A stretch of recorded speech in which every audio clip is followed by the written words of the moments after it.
Palazzo Casino, Las Vegas. December 31st, 2019. 3:17 p.m.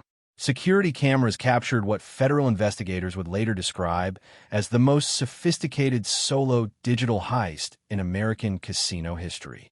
A young man in the Palazzo's signature burgundy uniform, gold epaulets catching the crystalline light of Venetian chandeliers, guided a polished brass cart through corridors where each marble tile cost more than most Americans earned in a week.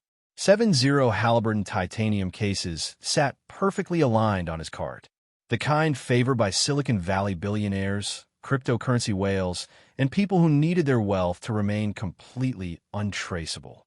The bellboy moved with the practiced efficiency of someone who understood luxury from both sides of the service bell. His posture was perfect, but not stiff. His pace was purposeful, but unhurried. Security contractors earning $200,000 annually nodded as he passed, their facial recognition systems logging his presence as routine. Cleaning staff stepped aside automatically, barely registering his existence. To the AI-powered surveillance network scanning for suspicious behavior, he registered as background noise, just another component of the vast machinery keeping the casino's ultra-wealthy clientele comfortable and anonymous. What none of them realized was that those 7 titanium cases contained hardware wallets loaded with Bitcoin, Ethereum, and Monero totaling exactly $39.5 million in cryptocurrency. Dark web profits being laundered through legitimate, high-stakes gambling operations. Digital currency that could never be physically traced, that left no fingerprints, no DNA, no paper trail. The perfect crime waiting to be committed. And the young man pushing that cart had absolutely no intention of delivering those cases to the casino's ultra-secure vault. His face, captured in crystal clarity by 16 different camera angles, showed the kind of composure that comes from understanding exactly how surveillance systems work, how security contractors think, and how privilege creates its own invisibility. In the frozen frame that would later appear on every major news network, his expression held something that would haunt investigators for years. Not nervousness or excitement, but the calm calculation of someone who had spent his entire life studying the machinery of extreme wealth from a perspective nobody had anticipated. The inside and the outside, the privileged and the abandoned. Before we dive into this absolutely unbelievable story, I have a small favor to ask. If you're new to True Crime Case Notes, make sure to hit that subscribe button and smash the notification bell so you never miss our deep dive true crime documentaries. And drop a comment below telling us what country you're watching from. If you found $39.5 million that couldn't be traced, would you keep it or turn it in? I always love seeing your honest answers. Now, let's get into this wild story. His name was Jaden Wilbur, and in the next 18 hours, he would execute one of the most audacious thefts in American criminal history, stealing a fortune from some of the most dangerous people on Earth, vanishing so completely that even his own parents wouldn't know if he was alive or dead, and building a new identity so convincing that it would take the combined power of FBI artificial intelligence and Treasury Department algorithms 3 years to crack. What made this case extraordinary wasn't just the amount or even the methodology, explains former Treasury Department Special Agent Naomi Thornton, who led the investigation into what became known as the New Year's Eve heist. It was the profile of the perpetrator. Jaden Wilbur wasn't a career criminal or a professional thief. He was a 25-year-old with an incomplete Ivy League MBA, drowning in student loans, whose parents were too busy destroying each other in divorce court to remember they had a son. He was someone who understood how extreme wealth operates because he'd been raised in it, and then suddenly found himself on the wrong side of the service counter, invisible to the very world that created him. The surveillance footage shows Jaden approaching the service elevator at exactly 3:17 p.m., his cart loaded with what casino records indicated were diplomatic cases belonging to VIP guest Viktor Kozlov, a businessman from Moscow who had checked into the Sky Villa penthouse suite that morning with 7 associates and a security detail that made Secret Service protocols look casual. The cases bore international diplomatic seals, suggesting legitimate governmental business. Each case weighed approximately 42 pounds. Each contained customized hardware wallets sealed with military-grade, tamper-evident technology. By midnight, as Las Vegas celebrated the beginning of 2020 with champagne and fireworks, Jaden would be gone. The cryptocurrency would be gone. And one of the most powerful digital currency laundering syndicates in the world would be asking the same question that would later consume federal investigators. How did a dropout bellboy with a trust fund frozen in his parents' divorce make some of the world's most sophisticated criminals look like amateurs? But to understand how Jaden Wilbur pulled off the impossible, we need to go back to the beginning. To understand not just how he did it, but why someone born into everything would risk everything to steal everything. Palo Alto, California. September 12, 1994. Jaden Wilbur was born into the kind of privilege most Americans only see in movies. His father, Frederick Wilbur, was a Silicon Valley entrepreneur whose early investment in cybersecurity software had turned a Stanford dorm room startup into a company worth $800 million by the time Jaden learned to walk. His mother, Lin Zhao, was a Hong Kong fashion mogul whose luxury brand clothed Asian celebrities and European royalty. They met at a tech conference in Singapore, married in a ceremony featured in Architectural Digest, and settled into a Palo Alto compound where the driveway alone cost more than the average American home. Jaden's childhood was the kind that others envied from Instagram feeds and society page profiles. Private schools where tuition exceeded college costs. Summer split between Hong Kong fashion shows and European art tours. Mandarin lessons with native speakers. Piano with a Juilliard graduate. Tennis with a former Wimbledon coach. The unspoken assumption that Ivy League education and inherited wealth were birthrights, not privileges. But privilege, Jaden would later learn, is never truly a birthright. It's a loan that can be called in without warning. Frederick and Lynn were brilliant in their respective fields, recalls Beverly Hutton, a family friend who worked in venture capital with Jaden's father. But they were also two incredibly ambitious people who viewed their marriage as a merger rather than a partnership. Jaden was more like a line item in their portfolio, something that looked good on paper but didn't require daily attention. They provided everything money could buy: the best schools, the best tutors, the best opportunities. What they didn't provide was themselves. The cracks began showing when Jaden was in high school. His parents' separate business empires demanded increasingly global attention. His father spent months in Tokyo and Singapore managing international expansion. His mother shuttled between Hong Kong, Milan, and New York for fashion weeks and factory negotiations. Jaden stayed in California with hired staff who ensured he made it to school and tennis practice, but who could never quite fill the absence at dinner tables and graduation ceremonies. Still, the assumption of permanent wealth and safety remained intact. Jaden's college fund was secured. His trust fund was established. His future, like his past, seemed guaranteed by the mathematical certainty of inherited privilege. Then, during his freshman year at Columbia University, that certainty detonated. Columbia University, New York City. September 2013. Jaden was 19 when his parents' marriage didn't just end. It exploded into a legal warfare that would make headlines in both Forbes and Vanity Fair.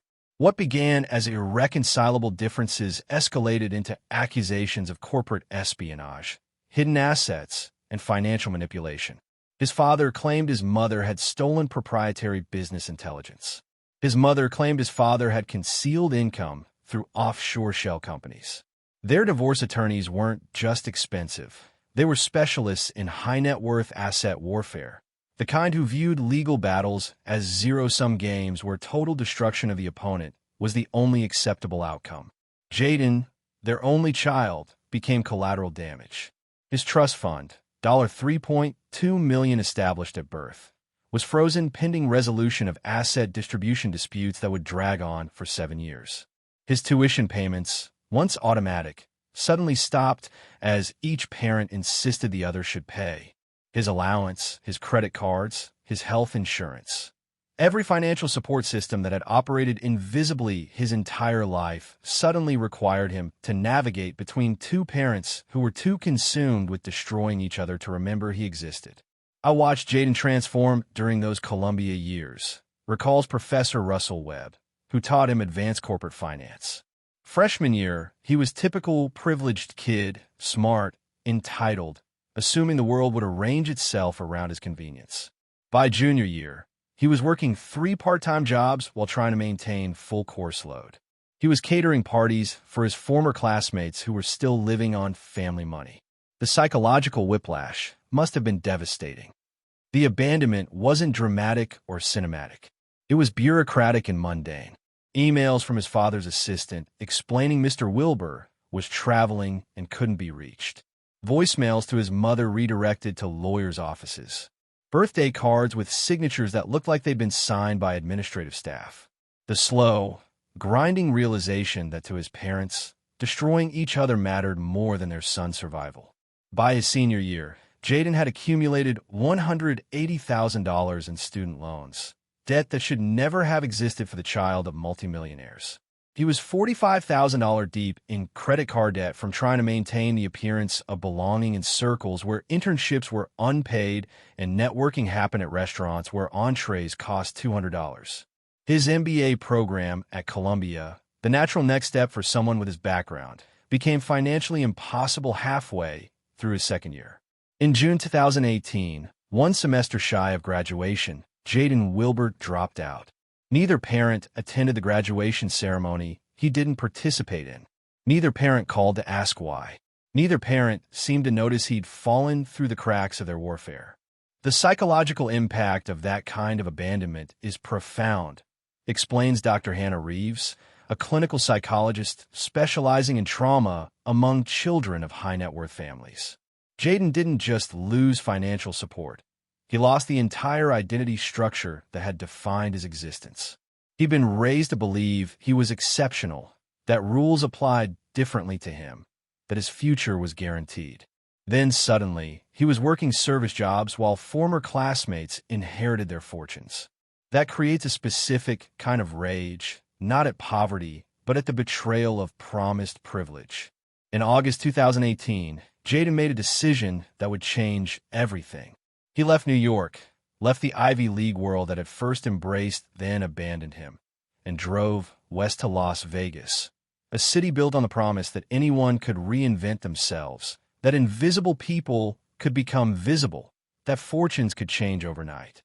He rented a studio apartment in a Henderson neighborhood where sirens were background noise and rent consumed half his earnings.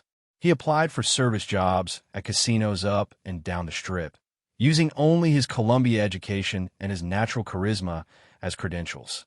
And in October 2018, the Palazzo Casino hired him as a bellboy at $12.50 per hour plus tips. To the hiring manager, Jaden was just another college dropout chasing Las Vegas dreams. To the security system logging his fingerprints and photographing his face, he was employee #4 891, authorized for standard access to guest areas and service corridors. To the wealthy guests whose luggage he moved and whose requests he fulfilled with professional invisibility, he was nobody, just another uniform, another functionally invisible component of the machinery keeping their luxury experience seamless. What none of them realized was that Jaden Wilbur understood their world better than they did. He'd been raised in it, educated in its finest institutions, trained in its unspoken codes and invisible hierarchies. He knew how extreme wealth thought, how it moved, how it protected itself. And he knew exactly how to exploit that knowledge from the one perspective nobody had ever anticipated. The inside looking out, the abandoned looking back at what he'd lost, the invisible man who saw everything. The stage was set for the most sophisticated casino heist in American history. Not a heist of cash or chips or physical assets that could be traced and recovered, but a heist of pure digital wealth.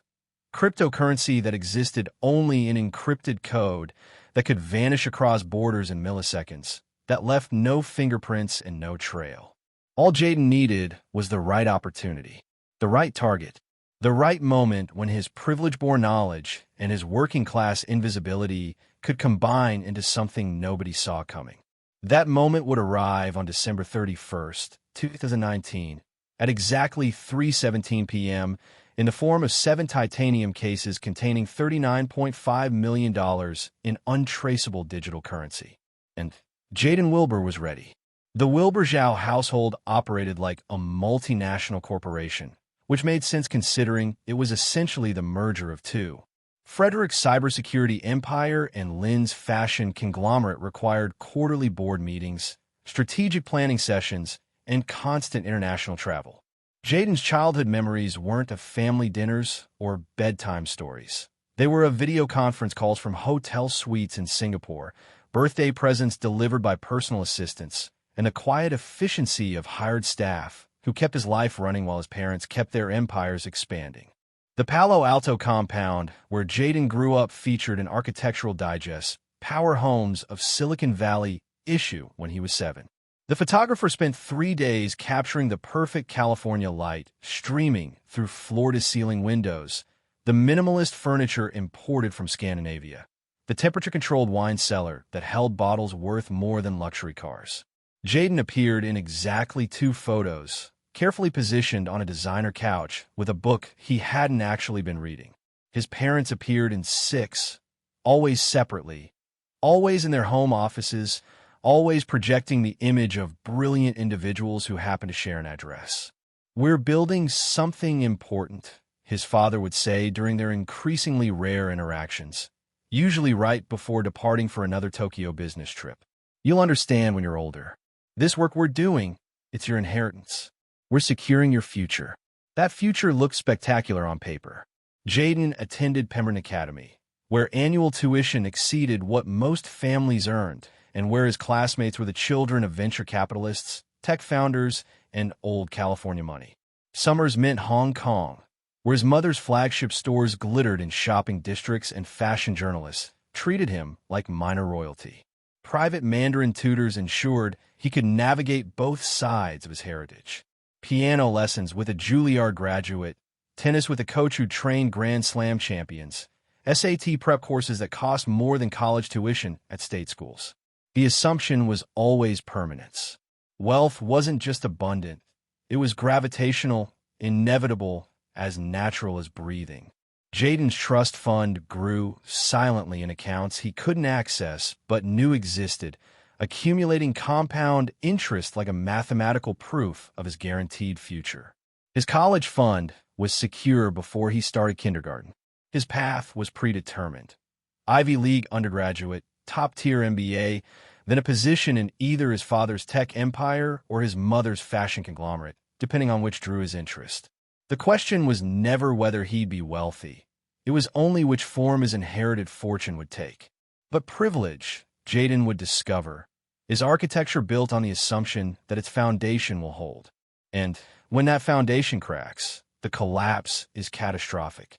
The first tremor came during Thanksgiving break of his freshman year at Columbia. Jaden flew home to California expecting the usual awkward efficiency. Catered dinner, his parents present in body, if not attention. Then everyone retreating to their separate corners of the compound. Instead, he found his mother's belongings being loaded into a moving truck while his father's attorneys documented every item with the grim precision of an autopsy. "Your father and I are separating," Lynn announced, her tone suggesting she was informing him of a corporate restructuring rather than the implosion of their family. "We'll have lawyers handle the details. You shouldn't worry. Your education is secured." Except it wasn't. Not when handling the details meant both parents hiring legal teams whose sole purpose was achieving total financial destruction of the opponent. Not when every asset, every account, every stock option and property deed became ammunition in a war where winning meant the other side lost everything. The divorce proceedings made headlines. Forbes ran a piece titled, "When Silicon Valley Marriages Fail, the Tech World's Nastiest Split." Vanity Fair profiled the $800 million divorce. Fashion versus tech in the battle of the century. Reporters dug into allegations of corporate espionage, hidden offshore accounts, and financial manipulation. Frederick claimed Lynn had stolen proprietary algorithms during their marriage. Lynn claimed Frederick had concealed income through shell companies in the Cayman Islands. Their attorneys filed motions and counter-motions with the frequency of heartbeats. Jaden became a footnote in legal briefs. His trust fund, that $3.2 million mathematical proof of his permanent privilege, was frozen pending resolution of asset distribution disputes. His father's automatic tuition payments stopped in January of his sophomore year. When Jaden called to ask why, he was redirected to an attorney who explained that Mr. Wilbur believed Ms. Zhao should cover educational expenses from her fashion empire's revenue. When he called his mother, her attorney explained that Ms. Zhao believed Mr. Wilbur should cover expenses from his cybersecurity company's profits. Neither parent would take his calls directly. Both were too busy with depositions. By spring semester sophomore year, Jaden was working the first job of his life, catering events for Columbia's well-heeled student organizations, serving appetizers to classmates who were still living on family credit cards, and discussing unpaid summer internships at their parents' companies. The psychological vertigo was profound. He understood these people. He'd been these people. He knew their language, their references, their assumptions. But now he was holding a tray of crab cakes while they talked about spring break in Bali. Invisible in his catering uniform, separated from his former peers by a chasm that had opened without warning. "Can we get more champagne over here?" A girl named Brittany called out at a fraternity formal, not recognizing Jaden from their Econ 101 class where they'd been study partners the previous semester. He refilled her glass, collected his tip, and felt something fundamental crack inside him. The abandonment wasn't cinematic or dramatic. It was bureaucratic and banal. It was emails from assistants explaining his parents were traveling. It was voicemails redirected to legal offices. It was birthday cards with signatures that looked copied from earlier years. It was the slow, grinding realization that destroying each other mattered more to his parents than remembering they'd created a son. By senior year, Jaden had $180,000 in student loans, debt that should never have existed for the child of multimillionaires.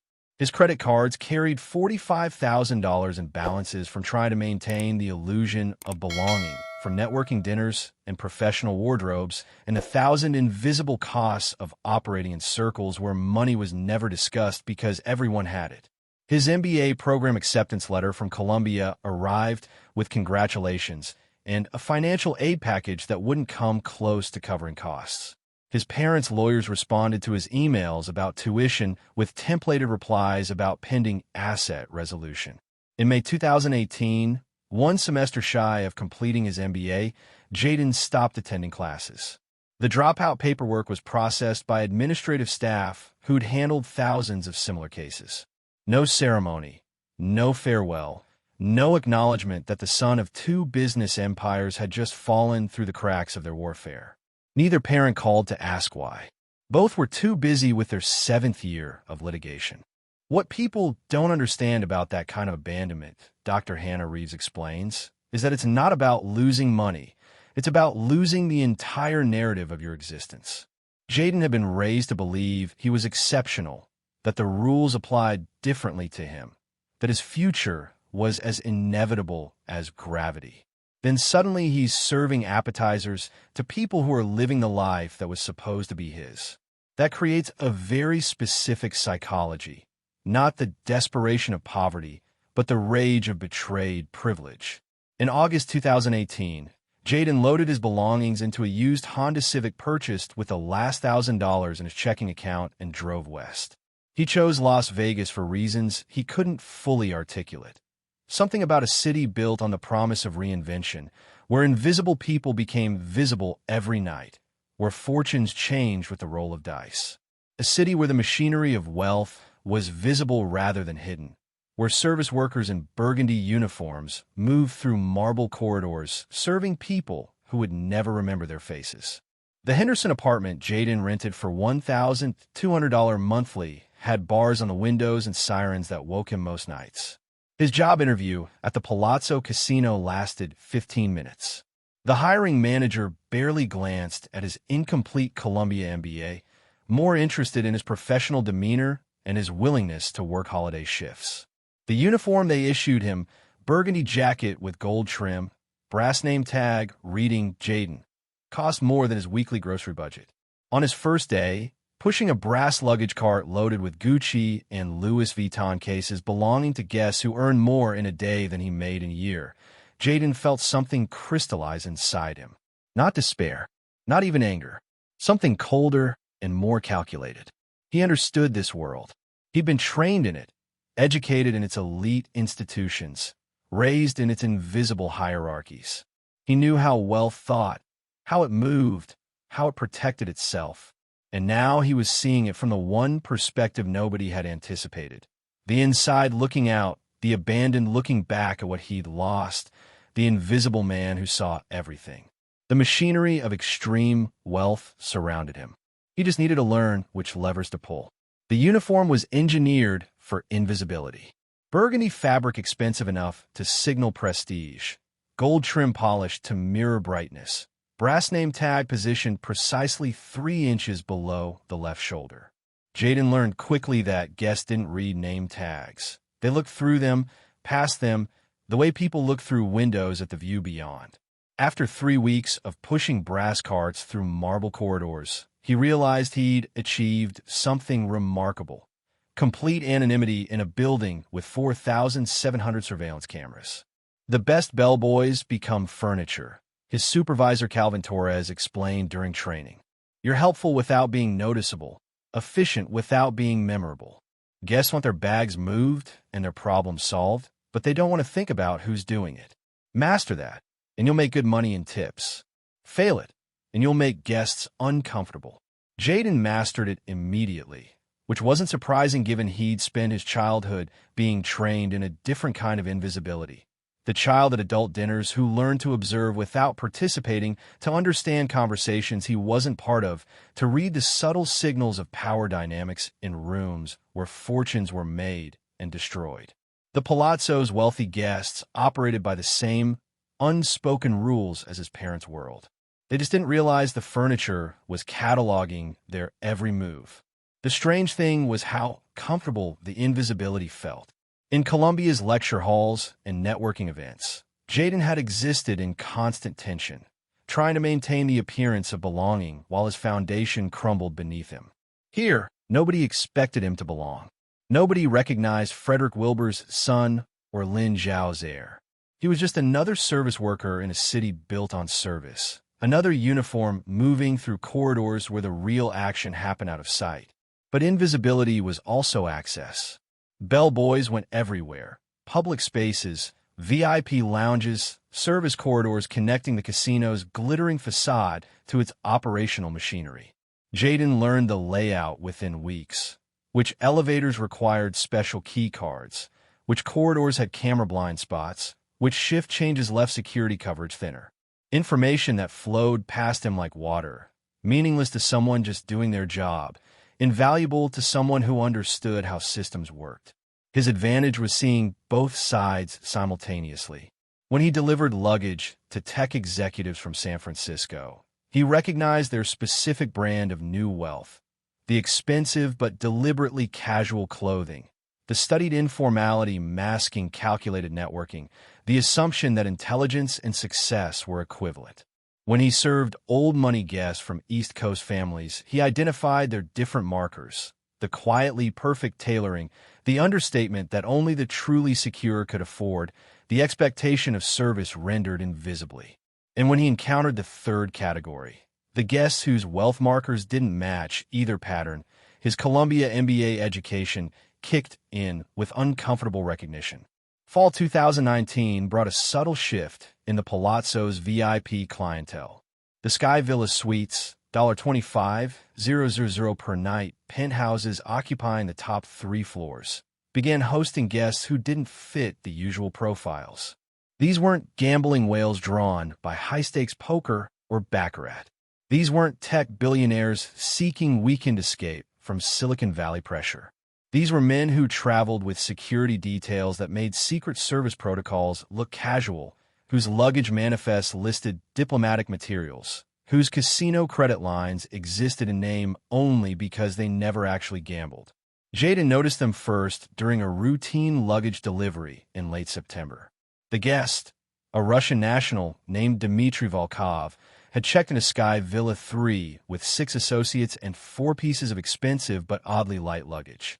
Jayden had developed unconscious expertise in reading baggage weight after months of loading carts. He could estimate contents within 5 pounds just from how a case felt when lifted. Volkov's 0 Halliburton titanium cases, each supposedly containing personal belongings, weighed roughly 40 pounds each. Too heavy for clothing, too light for the kind of cash he'd seen cartel associates move through Vegas properties. The revelation came 3 days later when Volkov checked out. The same 4 titanium cases, now weighing perhaps 15 pounds each. Whatever had been inside had been removed, replaced, or converted into something else entirely. Volkov departed through the casino's main entrance at 3 a.m., chatted briefly with a casino host, and left with his security detail. No gambling, no shows, no restaurants. Just 3 days in a $75,000 suite with luggage that changed weight. Jayden's MBA coursework in advanced financial systems suddenly clicked into focus with uncomfortable clarity. He'd written a paper on cryptocurrency laundering mechanisms that had earned him an A, and a professor's comment about sophisticated understanding of digital asset conversion. That theoretical knowledge suddenly mapped onto what he was observing with forensic precision. These weren't guests. They were clients of a service the casino was providing, intentionally or otherwise. They arrived with hardware wallets, physical devices storing cryptocurrency private keys, loaded with Bitcoin, Ethereum, Monero, all the digital currencies that had become the preferred medium for dark web transactions, ransomware payments, and international criminal enterprise. They gambled, using those funds converted through the casino's systems, generating legitimate tax documentation for winnings. They departed with wire transfers to offshore accounts or casino-issued checks that could be deposited in banks without triggering the automated reporting requirements that flagged large cash transactions. It was brilliant in its simplicity. Cryptocurrency generated through illegal means remained untraceable, but unusable in legitimate financial systems. Converting it to gambling winnings at a major casino created a paper trail that looked entirely legal. The casino collected its cut through transaction fees and exchange rates. The clients walked away with laundered wealth.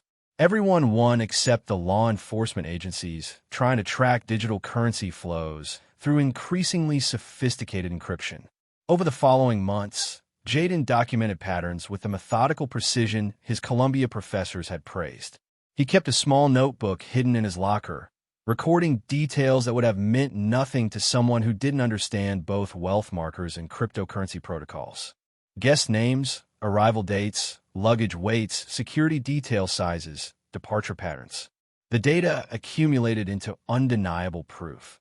The Palazzo was processing between $30 to $50 million monthly in cryptocurrency laundering operations, hidden in plain sight within its legitimate high-roller gaming business.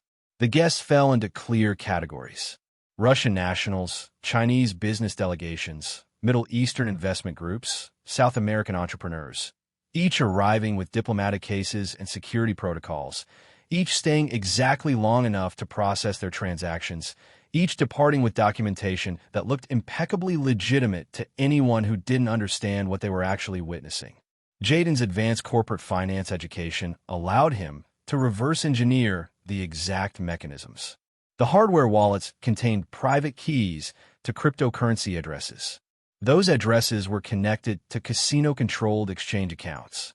The crypto was converted to chips, the chips were converted to wire transfers, and the casino's compliance department generated tax documentation, treating everything as gambling activity. The conversion fees were significant, probably 15–20%, but that was the cost of making illegal wealth appear legal. What crystallized in Jayden's mind wasn't moral outrage or civic duty. It was opportunity, cold and mathematical. Stealing cryptocurrency meant stealing something that existed only as encrypted code. No physical evidence, no serial numbers, no way to prove what had been taken unless someone admitted they possessed illegal wealth in the first place. The victims couldn't report to police without confessing to money laundering. The casino couldn't investigate too aggressively without exposing its own complicity. And cryptocurrency's fundamental architecture meant that once private keys were transferred, the wealth vanished completely, untraceable across blockchain networks designed specifically to prevent tracking. His privilege, the Columbia MBA, the childhood understanding of offshore banking, the family connections to Silicon Valley's tech infrastructure, suddenly transformed from a bitter reminder of abandonment into a weapon nobody anticipated. He knew how cryptocurrency security worked because his father's company had developed protocols for institutional investors. He understood offshore banking because he'd overheard his parents' discussions about asset protection. He recognized wealth patterns because he'd been raised in circles where $39.5 million was serious money, but not unimaginable money. The justification came easily, which should have been a warning sign, but felt like moral clarity. His parents had promised him $3.2 million in trust fund, then frozen it in their legal warfare. These criminals were moving $30 to $50 million monthly through illegal operations. Taking what criminals had stolen from others wasn't really theft, it was redistribution. He wasn't becoming a criminal. He was reclaiming what the world had taken from him through channels that happened to be illegal, but were no more unethical than his parents' business empires. The plan formed with surprising speed once he stopped questioning whether he should and focused entirely on how he could. New Year's Eve offered perfect conditions. Security focused on crowd management, staff stretched thin by holiday chaos, surveillance systems overwhelmed by the sheer volume of activity. And he'd identified his target through careful observation. Viktor Kozlov, a Russian national who had scheduled a Sky Villa suite for December 31st through January 2nd, whose previous visits had involved 7 titanium cases and security protocols, suggesting a transaction larger than usual. Jaden calculated the probable haul at $35 to $40 million based on case quantities and Kozlov's pattern of previous conversions. Enough to disappear completely. Enough to build a new life on a foundation more secure than any trust fund his parents had ever promised. Enough to prove that intelligence and planning mattered more than inheritance. He had 3 months to prepare. 3 months to build an exit identity, establish supply chains, research escape routes, and perfect the psychological transformation from abandoned heir to invisible thief. 3 months to convert his resentment into something colder and more useful. Calculated revenge against a world that had promised him everything and delivered nothing. The strange thing was how calm he felt about the decision. No moral crisis, no sleepless nights, no dramatic internal conflict. Just the quiet satisfaction of understanding that his Columbia education hadn't been wasted after all. He'd just been learning the wrong lessons. The right lesson, it turned out, was this: when the system abandons you, the system has no right to judge what you take back. The name came to him during a late-night shift in October, standing in the Palazzo's service corridor, while guests celebrated above him in penthouses costing more per night than he earned in a month. Lance Fitzgerald. It belonged to a Columbia classmate he'd known peripherally, a finance major from Seattle who'd been smart, ambitious, and forgettable in exactly the right proportions. Lance had died in a car accident on the Taconic Parkway in December 2015, returning from winter break. Jaden had attended the memorial service, watched Lance's parents weep over a future that would never materialize, and filed the tragedy away in memory alongside dozens of other college experiences.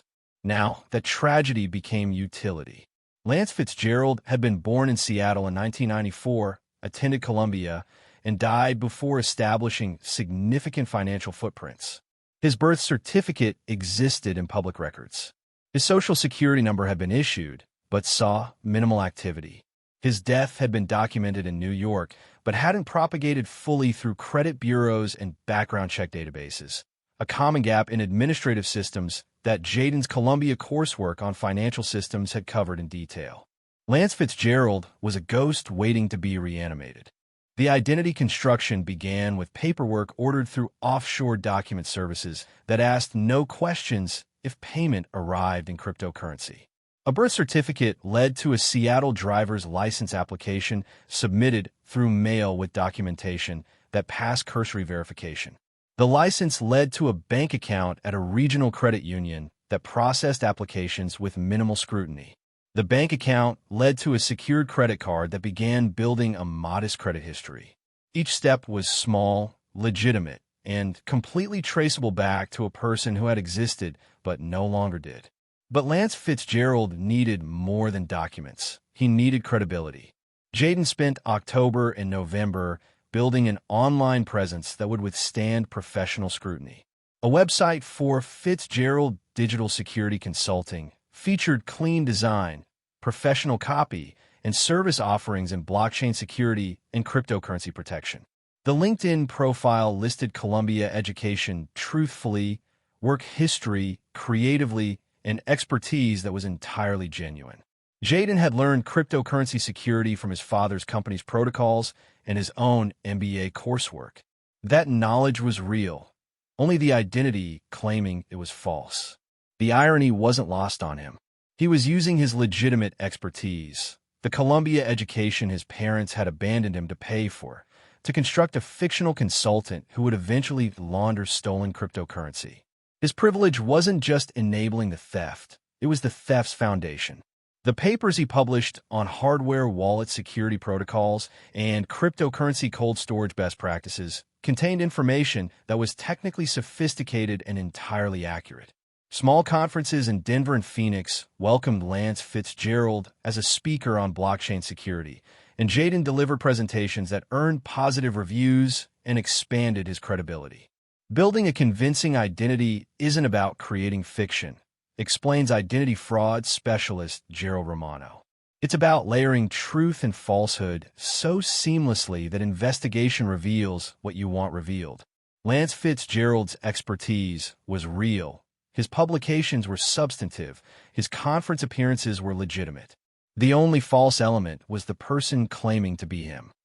The technical preparation required resources that Jayden's Bellboy salary couldn't provide, which meant accessing credit under Lance's identity. The secured credit card led to an unsecured card, which led to an auto loan that put him in a 2018 Tesla Model 3, the kind of vehicle a successful consultant would drive. Jayden took the Tesla to a custom fabrication shop in North Las Vegas, paying cash for modifications that raised no questions because Vegas shops specialized in not asking questions. The trunk's false bottom created a compartment large enough for 7 titanium cases, invisible to casual inspection, and insulated with materials that would defeat thermal imaging. The storage unit in Henderson came next, rented under Lance Fitzgerald's name 6 months in advance at a facility that accepted payment in cryptocurrency and required only email communication. Jayden stocked it methodically with supplies purchased through untraceable channels. Emergency cash, encrypted laptops, burner phones, clothing in Lance's style rather than Jayden's. The unit became a cocoon where one identity could transform into another without witnesses. The 7 replica titanium cases required more creativity. Zero Halliburton didn't sell to individual buyers, and purchasing through legitimate channels would create records. Instead, Jayden used cryptocurrency to hire an offshore manufacturer in Shenzhen that specialized in replica luxury goods. The specifications were exact. Identical dimensions, weight, locking mechanisms, even the subtle wear patterns that would suggest cases in active use. Inside each case, encrypted hard drives containing gigabytes of random data that would appear to be secured cryptocurrency information to casual inspection but would prove worthless under expert analysis. The Faraday bags, modified pouches that would shield hardware wallets from any electromagnetic signals, came from military surplus suppliers who sold to survivalists and privacy advocates. Jayden purchased them through Lance Fitzgerald's accounts, building a paper trail that suggested a consultant taking security seriously. The modifications were his own work, additional layers of conductive fabric and grounding mechanisms that would make the contents completely undetectable to any scanning technology short of physical inspection. His father's old business connections became unexpected resources, accessed through anonymous consultation requests that revealed nothing about who was asking. Frederick Wilbur's company had pioneered institutional cryptocurrency security, and its alumni network included specialists in offshore banking structures and digital asset protection. Jayden reached out through Lance Fitzgerald's consulting website, positioning himself as a peer seeking technical guidance, and extracted information about international wire transfer protocols, cryptocurrency exchange mechanisms, and legal gray zones in digital asset regulations. Inside the Palazzo, Jayden became the most reliable bellboy in the VIP department. He volunteered for difficult shifts, accepted last-minute assignments, and never complained about demanding guests or impossible requests. Calvin Torres, his supervisor, began assigning him exclusively to Sky Villa clients who required discretion and professionalism. Exactly as Jayden had planned, the surveillance systems required different expertise. The Palazzo's security architecture had been designed by CyberShield Solutions, a company Frederick Wilbur had co-founded before selling his stake in 2010. Jayden recognized the system's patterns from childhood visits to his father's offices, from overheard conversations about threat assessment algorithms and behavioral analysis protocols. He understood which behaviors triggered alerts and which fell below threshold. He knew that routine employee activity during busy shifts generated minimal scrutiny, while unusual behavior during quiet periods attracted immediate attention. The vault transfer procedures took weeks to map completely. VIP luggage followed specific protocols, photographed on arrival, tagged with unique codes, stored in secure areas, transferred to ultra-secure vaults only for guests requesting maximum protection. Security contractors checked vault areas every 30 to 35 minutes during standard shifts, but holiday staffing meant longer gaps. Jayden documented shift changes, contractor rotations, and the precise 23-minute window between checks that would make his plan possible. His journal entries from this period would later become prosecution evidence, revealing the psychology of someone constructing elaborate self-justification for what they knew was criminal. "I'm not stealing," he wrote in November.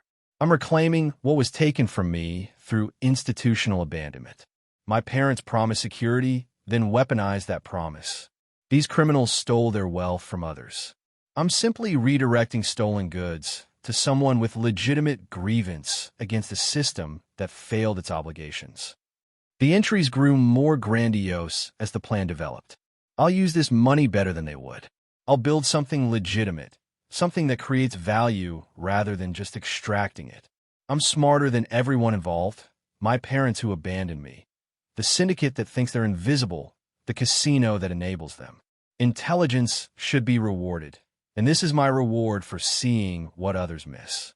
What Jayden never wrote, never acknowledged, even in private journals, was the scaffolding of privilege holding up every element of his plan. The Columbia education that taught him financial systems. The childhood exposure to cryptocurrency security through his father's company. The unconscious confidence that came from being raised in circles where $39.5 million was serious, but not incomprehensible money.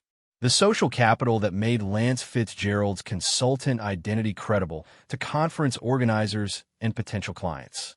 He was using every advantage his privileged upbringing had provided while telling himself he was succeeding despite losing that privilege.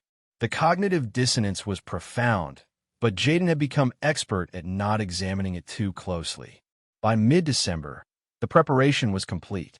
Lance Fitzgerald existed across multiple databases, had established credibility in blockchain security consulting, and possessed the resources necessary for extended disappearance. The technical infrastructure was flawless. The casino intelligence was comprehensive. The psychological justification was airtight. Victor Kozlov's reservation for December 31st through January 2nd appeared in the VIP booking system on December 18th. 7 titanium cases listed in the luggage manifest.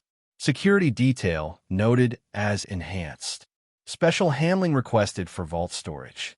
Jayden read the reservation and felt something crystallize inside him. Not excitement or fear, but the cold satisfaction of seeing months of planning align with opportunity. He had 2 weeks to finalize every detail, rehearse every movement, and prepare for the moment when Jayden Wilbur would cease to exist and Lance Fitzgerald would inherit $39.5 million in stolen cryptocurrency. The invisible heir was ready to become permanently invisible. The black Mercedes SUV convoy arrived at the Palazzo's private VIP entrance at exactly 11 a.m. on December 31st, 2019. Jayden watched from the service corridor through tinted glass as Viktor Kozlov emerged from the center vehicle. A man in his late 50s with silver hair and the kind of tailored suit that cost more than luxury cars. 6 associates followed, moving with the synchronized precision of people trained in close protection protocols. But it was the luggage that held Jayden's attention. 7 identical zero Halliburton titanium cases, each carried by a separate security contractor wearing diplomatic credentials that would prevent any customs inspection. Calvin Torres found Jayden in the employee break room 20 minutes later. "I need you on VIP detail for the Kozlov party. They've requested our most experienced handler for vault storage procedures. You available?" Jayden had made himself available by ensuring he was already scheduled, already present, already the obvious choice. Of course, standard Sky Villa protocol. Enhanced security. These cases go directly to vault storage until the client requests them. Diplomatic materials, apparently. You know the drill. Handle with care, minimal questions, absolute discretion. By noon, the 7 titanium cases sat in the VIP holding area, each tagged with unique codes and photographed from multiple angles per casino protocol. Jayden inventoried them personally, his hands steady despite his heart rate climbing. Each case weighed approximately 42 pounds, heavy enough to contain hardware wallets loaded with cryptocurrency, light enough to move efficiently. The diplomatic seals looked authentic but were irrelevant. What mattered was what those cases contained: private keys to digital addresses holding $39.5 million in Bitcoin, Ethereum, and Monero. The morning passed with agonizing slowness. Jayden moved through his regular duties, delivering luggage, fulfilling guest requests, maintaining the perfect invisibility he'd cultivated for over a year. At 2 p.m., he ate lunch in the employee cafeteria and forced himself to consume food he couldn't taste. At 2:45 p.m., he confirmed that the 7 replica cases he'd positioned in the maintenance storage area 3 days earlier, hidden among legitimate cleaning supplies during a shift when he'd volunteered to help facility staff, remained undiscovered.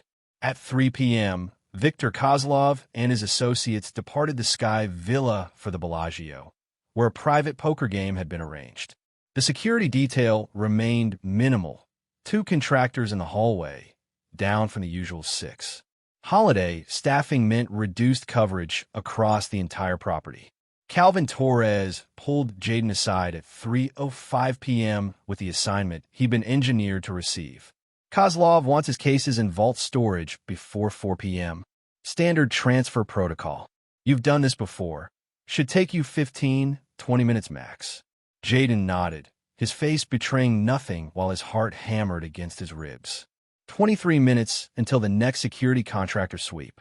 11 minutes if he executed perfectly. 12 minutes of margin for error that couldn't include errors. At 3:17 p.m., Jayden loaded 7 titanium cases onto the authorized vault transfer cart. The paperwork was perfect: signatures, timestamps, authorization codes that granted him access to service elevators and vault levels. The cart moved smoothly across marble floors, its brass wheels polished to silence. Security cameras tracked his movement, algorithms analyzing his behavior for anomalies and finding none. Just a trusted employee executing routine procedures during a busy holiday shift. The service elevator descended to the vault level at 3:19 p.m. The corridor was empty, as it should be between contractor sweeps. Jayden moved quickly now, no wasted motion. Every action rehearsed dozens of times in his studio apartment. The maintenance storage area was 30 feet from the vault entrance. The replica cases were exactly where he'd left them, hidden behind industrial cleaning supplies. The switch took 4 minutes. 7 real cases transferred from vault cart to a modified food service cart that bore proper Palazzo catering labels and would pass casual inspection. 7 replica cases loaded onto the vault cart, positioned identically. The weight was nearly perfect. The replicas had been engineered to match within 2 pounds, imperceptible to anyone not measuring precisely.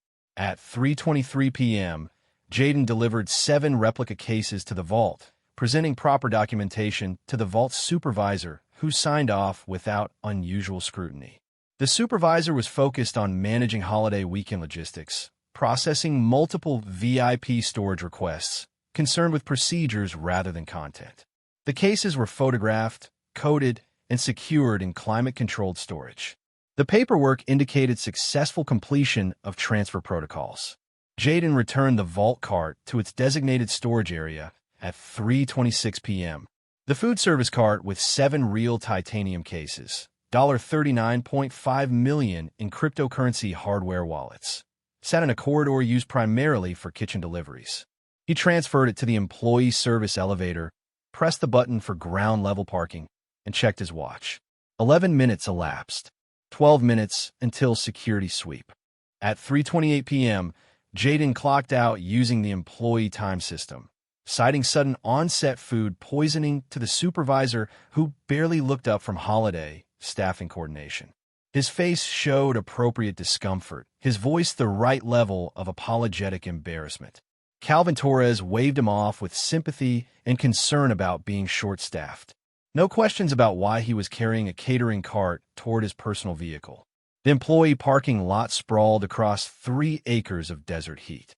Jayden's 2012 Honda Civic sat in Section E, far from the main entrance, chosen specifically for distance from foot traffic.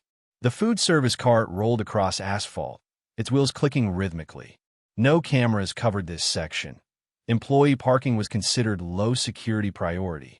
At 3:35 p.m., 7 titanium cases disappeared into the Civic's modified trunk compartment, hidden beneath the false bottom that appeared to be standard cargo area.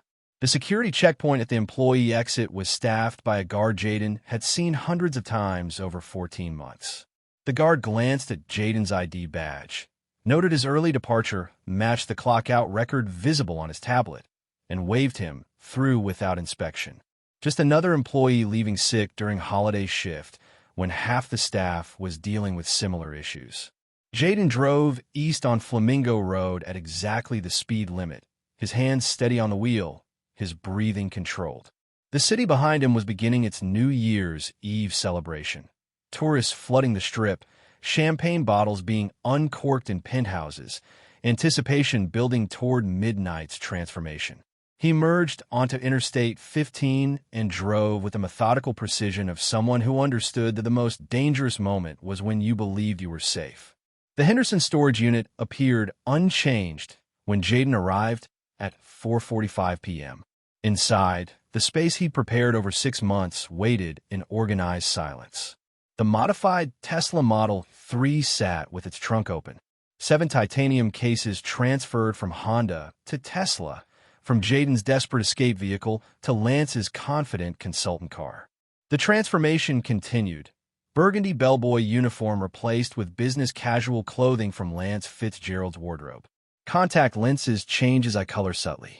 Hair product altered his styling from service worker efficiency to professional sophistication. The changes were individually minor, but collectively transformative. The hardware wallets, physical devices the size of USB drives, containing private keys to $39.5 million in cryptocurrency, went in a modified Faraday bags that would make them completely undetectable to any electronic scanning. Jayden's phone, wallet, and identification went into a weighted bag that would sink in Lake Mead during his drive south. Everything connecting him to his real identity was being systematically abandoned. At 6:30 p.m., Lance Fitzgerald, blockchain security consultant from Seattle, driving a Tesla Model 3 with Washington plates, pulled out of the Henderson storage unit and merged into Las Vegas holiday traffic. In the Tesla's trunk, behind legitimate consulting materials and conference supplies, 7 Faraday bags contained the keys to a new life built on stolen cryptocurrency. The city behind him glittered with impossible promises. Lance drove south on Interstate 15, following the route he'd mapped months earlier toward California and the future he'd engineered. The radio played countdown shows, people calling in with their New Year's resolutions and optimistic predictions for 2020. Lance changed stations until he found one playing instrumental music that required no attention. At 11:58 p.m., Lance pulled into a rest stop 30 miles inside California. Through his phone, a new device purchased under his false identity, untraceable to Jaden Wilbur, he watched Times Square celebrations streaming live. Somewhere in Las Vegas, the Palazzo surveillance systems were tracking employee locations, noting that Jaden Wilbur hadn't returned from his sick leave. Somewhere in New York and Hong Kong, Frederick Wilbur and Lin Zhao were celebrating at separate parties, their social media posts showing champagne and forced smiles, neither mentioning the son they'd abandoned. The countdown reached 2020 arrived with fireworks and champagne, with kissing strangers and champagne toasts to new beginnings. Lance Fitzgerald watched through his phone screen, feeling nothing except the cold satisfaction of a plan executed perfectly. At 1:47 a.m. on January 1st, 2020, Lance crossed into Arizona.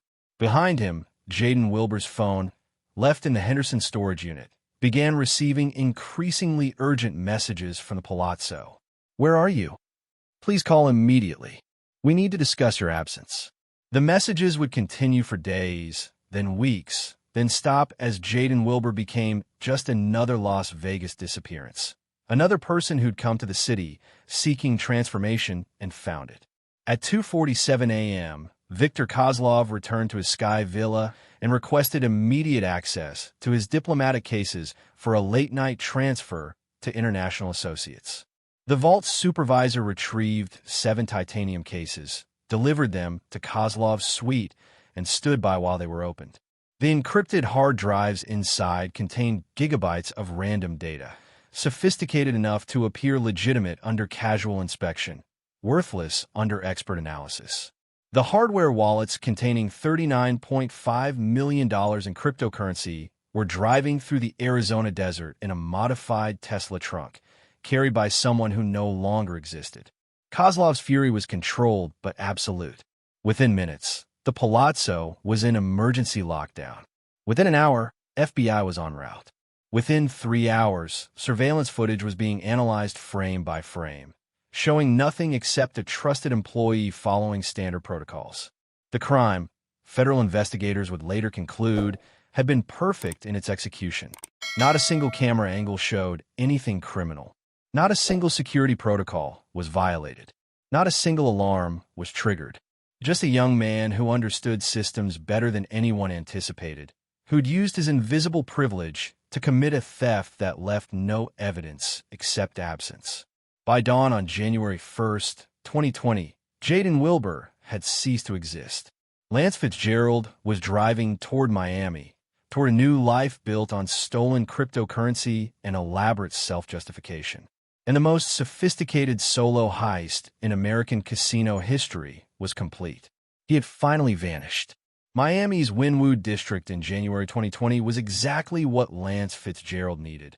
A neighborhood where tech startups occupied converted warehouses, where cryptocurrency entrepreneurs networked in coffee shops decorated with street art murals, where anonymity came from being surrounded by thousands of other people reinventing themselves. The co-working space Lance rented on Northwest 2nd Avenue cost $450 monthly and provided desk space among blockchain developers, digital marketing consultants, and app designers who asked no questions about background because everyone was running from something or towards something or both.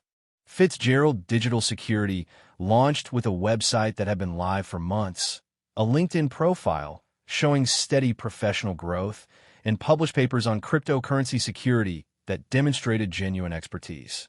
Lance's first clients came through referrals from the conference circuit he'd been building since summer 2019. Small startups needing security audits, individual investors wanting cold storage consultation, businesses exploring blockchain integration. The work was legitimate, the expertise was real, and the revenue provided perfect cover for converting stolen cryptocurrency into documented income. The laundering strategy was elegant in its patience. Lance never converted more than $50,000 monthly from the hardware wallets into his business accounts, staying comfortably below the automated reporting thresholds that flagged large transactions. The conversions flowed through multiple cryptocurrency exchanges, each taking small fees, each adding layers of legitimate-looking transactions. Business expenses were paid in cryptocurrency converted to dollars. Consulting fees were invoiced and documented. Taxes were filed accurately on the legitimate portion of income. Everything appeared completely legal to casual scrutiny. What made Lance Fitzgerald's operation sophisticated wasn't complexity. It was restraint, explains financial crimes analyst Thomas Reeves. Most criminals who steal millions immediately start living like millionaires. Lance built a consulting business that generated maybe $200,000 annually in documented income. Comfortable, but not flashy. Successful, but not suspicious. By summer 2020, Fitzgerald Digital Security had a dozen regular clients, positive reviews on professional platforms, and invitations to speak at larger conferences. Lance's expertise was being recognized because it was genuine. His Columbia MBA and his father's cybersecurity company had trained him well. The irony wasn't lost on him. He was succeeding as Lance Fitzgerald using the exact education and connections he resented Jaden Wilbur for losing. The psychological transformation happened gradually, almost imperceptibly. Lance started believing his own cover story, that he was a self-made consultant who'd built his business through intelligence and hard work, who'd overcome obstacles through determination. The narrative was so much more comfortable than the truth, that he was laundering stolen cryptocurrency using every advantage his privileged background provided. When he published papers or spoke at conferences, he felt genuine pride in the work. When clients praised his expertise, he accepted it as earned recognition rather than performance art. The Miami tech scene embraced him.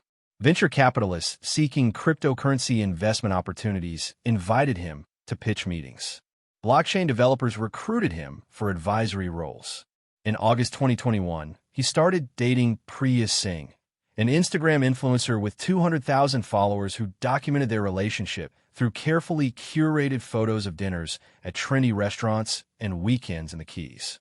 Lance appeared in her feed as the successful consultant boyfriend, smiling confidently in business casual clothing, his past completely erased by the present he'd constructed. He lived well, but not extravagantly.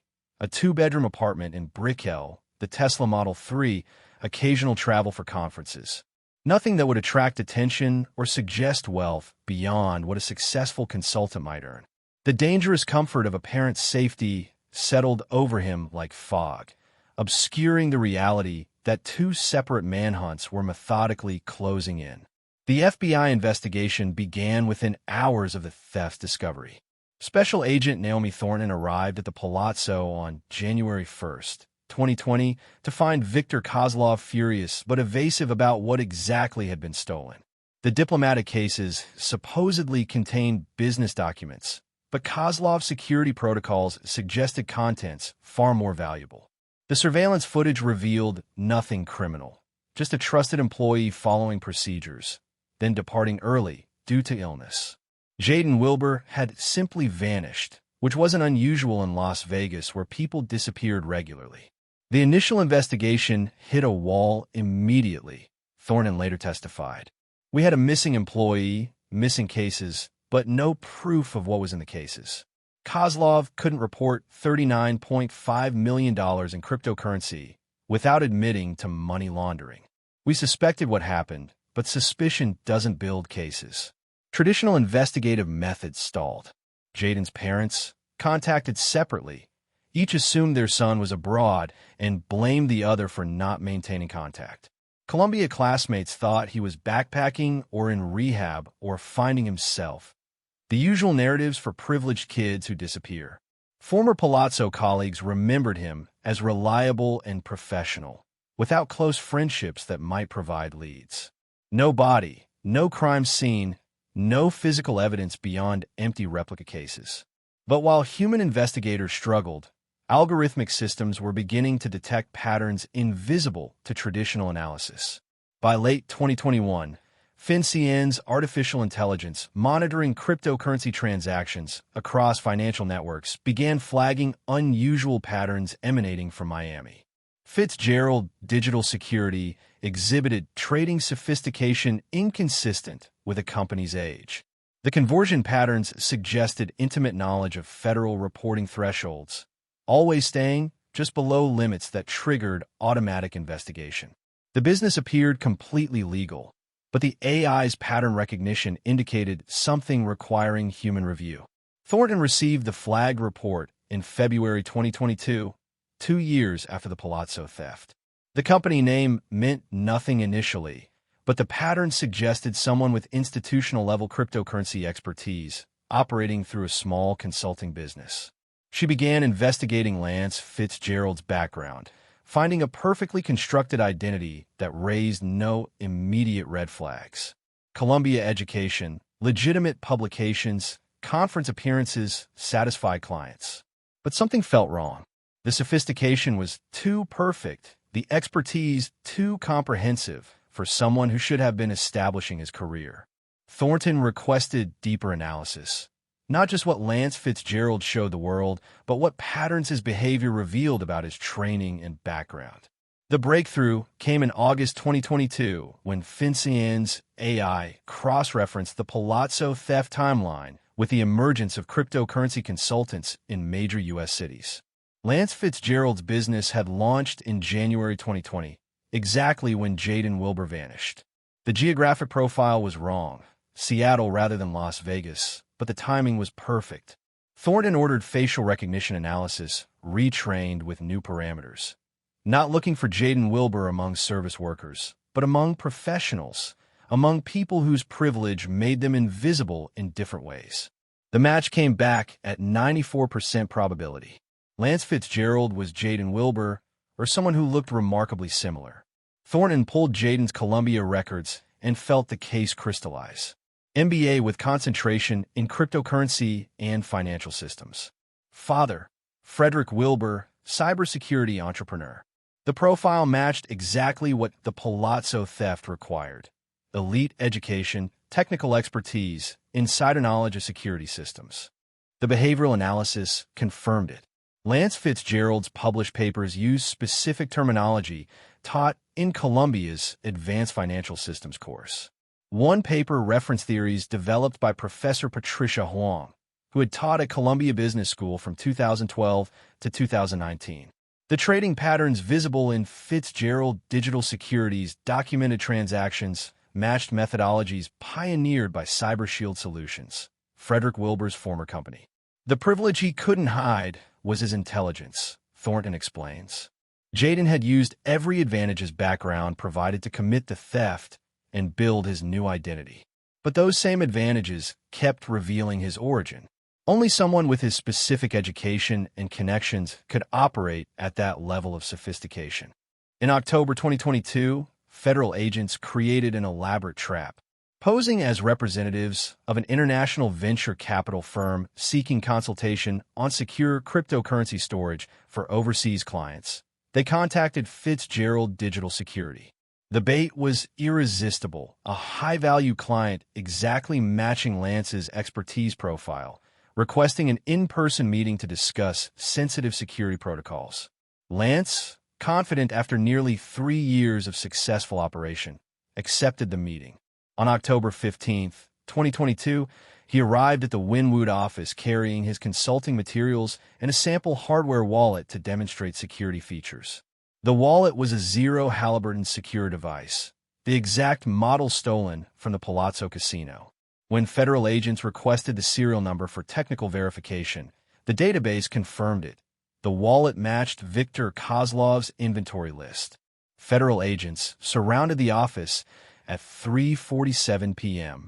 Special Agent Thornton entered first, her badge visible, her expression professionally neutral. "Mr. Wilbur, we need to talk about your family's trust fund." The use of his real name triggered an instant visible reaction, pupils dilating, facial muscles tensing, the unconscious tells of someone hearing their true identity after years of hiding it. Lance's first words came automatically, reflexively, revealing everything. Call my parents' attorneys. The privileged reflex. Even in crisis, even after 3 years as Lance Fitzgerald, his instinct was to deploy family lawyers, to use the connections he'd claimed to reject. Thornton saw the psychological crack open in real time. The moment Jaden Wilbur realized he'd never actually stopped being Frederick Wilbur's son. He didn't run, didn't resist. Part of him, Thornton would later conclude, had been waiting for this moment. Part of him wanted to stop performing, to stop maintaining the elaborate fiction that he'd somehow earned what he'd stolen.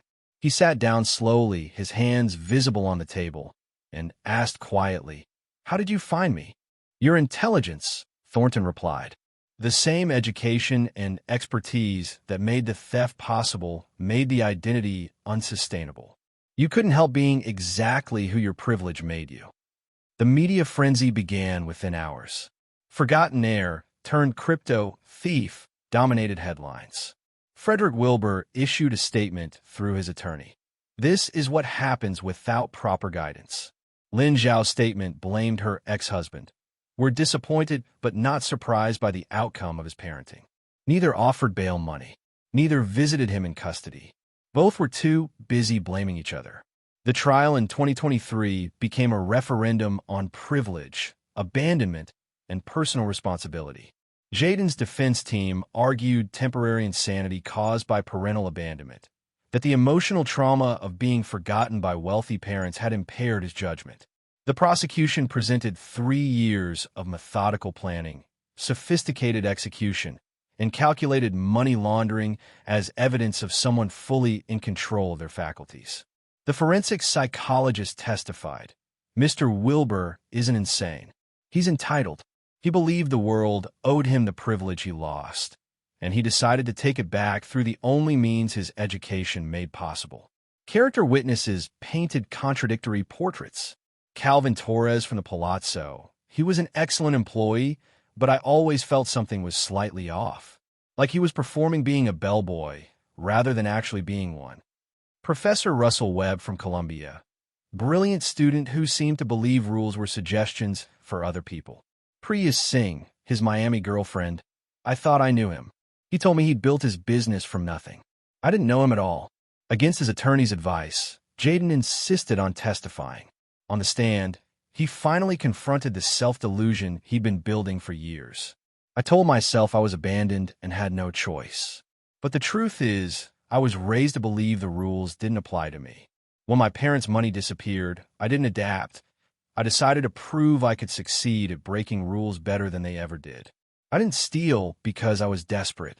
I stole because I was angry that privilege has consequences. I'm exactly what I hated about my parents, just with better security protocols." The courtroom was silent. Even the prosecutors seemed unsure how to respond to such complete self-recognition. Judge Helena Ramirez sentenced him to 18 years federal prison for theft, money laundering, fraud, and identity theft. $39.5 million in restitution to the Palazzo Casino, though everyone understood the cryptocurrency would never be recovered. All business assets forfeited. The judge's statement was brief and devastating.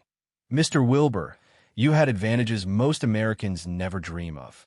You had an Ivy League education, connections to powerful industries, and a family with the resources to provide security most people never experience. You chose to weaponize those advantages against society. This court will not reward that choice." In federal prison, Jaden teaches cryptocurrency security to FBI agents, helping them track laundering operations using the expertise that enabled his crime. Fitzgerald Digital Security was restructured as a legitimate entity, its profits now funding student debt relief programs. There's no triumphant reinvention, no redemptive arc, just quiet work paying an unpayable debt. He wrote a letter to his parents that he never sent. "You were right. I am exactly like you. I used wealth and privilege and connections to get what I wanted, then justified it by claiming the system had failed me. The only difference is you did it legally. I got caught."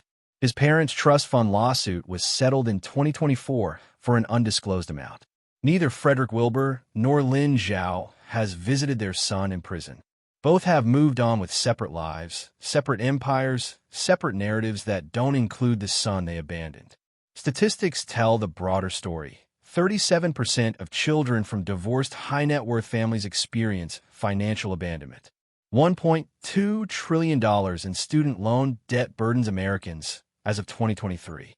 Cryptocurrency theft reached $3.8 billion in 2022. Only 0.01% of those thieves had MBA degrees from Ivy League schools. Jaden Wilbur remains the only casino heist in history executed using exclusively digital methods, leaving no physical evidence beyond the absence of what was stolen. The final image, Jaden in a prison classroom, teaching cryptocurrency forensics to law enforcement, using his intelligence for something other than self-justification. No cameras, no performance, no elaborate fiction. Just the quiet recognition that privilege isn't something you can steal back.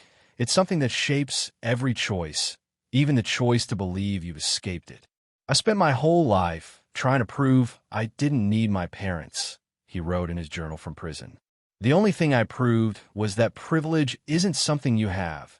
It's something that never lets you go. I'm not a self-made man. I'm a man who used every advantage he claimed to reject. And that makes this cage the freest I've ever been. The invisible air had finally become visible, not through success or reinvention, but through the recognition that you can't steal your way out of who your parents made you. You can only choose different actions despite it. And Jaden Wilbur had chosen wrong, brilliantly and catastrophically, using every tool his privilege provided. The price of that choice was 18 years. The real cost was understanding that freedom isn't escaping privilege. It's recognizing how it shaped you and accepting responsibility for what you did with it. In prison, Jaden Wilbur finally stopped running from himself. The transformation he'd sought through theft and deception came instead through surrender and recognition. Not redemption, just truth. And truth, it turned out, was the one thing his privilege couldn't buy and his intelligence couldn't counterfeit. Thank you for watching. We hope you sure learned a thing or two from Jaden Wilbur. Don't forget to click that subscribe button, like the video, and tell me where you're watching from. Also, click on the image on your screen to watch more thrilling true crime cases and stay updated with our latest content.